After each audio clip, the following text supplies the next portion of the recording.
Good morning. Today is Thursday, April 15th. For lunch today, there's Italian pasta bake with garlic toast, or chicken Caesar salad with garlic toast, or mini corn dogs with tater tots. Today is a B day for everybody in the building. During today's gym recess, the Boys and Girls Club option is available for Ms. Beggs and Ms. Gaffney's advisories. And we're wishing a happy birthday to Dominic Hoffling in the 7th grade. Have a great day. Hey everybody. So today I'd like to talk to you about protecting ourselves from COVID and about Swiss cheese. What's Swiss cheese have to do with it, you ask? Well, let me show you. So here's a piece of Swiss cheese. In the process they use to make Swiss cheese, it forms these various holes in it. So if I was to hold this up to the camera, you can see that, well, this doesn't totally block any light or air or anything that comes through because it's got those holes in it. Just like Swiss cheese, anything we do, like masks or social distancing, all of these things that are put in place by the CDC have holes in them. They're not perfect. They're not great by themselves. But if we put them together, so here's another piece of Swiss cheese. It's got different holes as well. But you'll notice the holes are in a different place.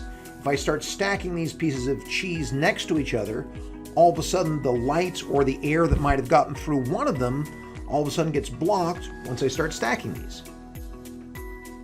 This is what's known as the Swiss cheese model for COVID defense. You'll recognize several of these layers already as things we're doing. One of them, for example, is masks.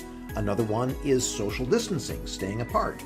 Another one is keeping our groups together by homeroom and advisories instead of mixing the whole grades or multiple grades together. All by themselves, any one of these things will only have limited effect. But by doing all of these together, as the CDC recommends, that keeps us a lot safer. Now, the reason I'm bringing this up today is that the CDC, or the Center for Disease Control and Prevention, about a month ago changed one of their guidelines around one of these layers of protection, specifically about social distancing for students. Now, social distancing, as you know, is 6 feet apart. But for students under 18, the rule now is that we can have you as close as 3 feet apart in classrooms and places like that. Now, what that means is that because we can now have your desks less than 6 feet apart, we can now have everybody in a classroom all in one classroom.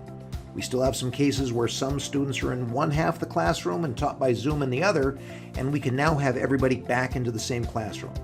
So, hey, this is great news that we're excited about. While we were able to do Zoom teaching to make things work, nobody loved it. We'd much rather be in the same classroom with you, we'd much rather see people face to face, and now we can do that. Now, here's a cautionary tale. Just because we can have it as close as 3 feet doesn't mean we need to. If it's still possible to keep it at 6 feet or 5 feet or 4 feet, 6 feet is still better than 3 feet. And we're going to go ahead and balance making a smooth teaching environment with classes closer together with as much safety as we can. Now, the date that we're making this change from 6 feet social distancing to 3 feet social distancing as a district is this upcoming Monday, April 19th. We chose April 19th because that is 2 weeks after our district's spring break ended. On spring break, so many people go so many different places that the risk of cross-contamination to COVID is higher.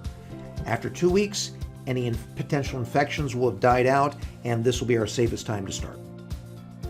Now, if you've been paying attention to the news recently, you've probably heard something about the mask mandate being canceled. That meant that the Wisconsin Supreme Court says that the governor's order that everyone has to wear masks in all public spaces has now been canceled. However, that same Supreme Court ruling has also said that every school can make their own choice about which direction they're going.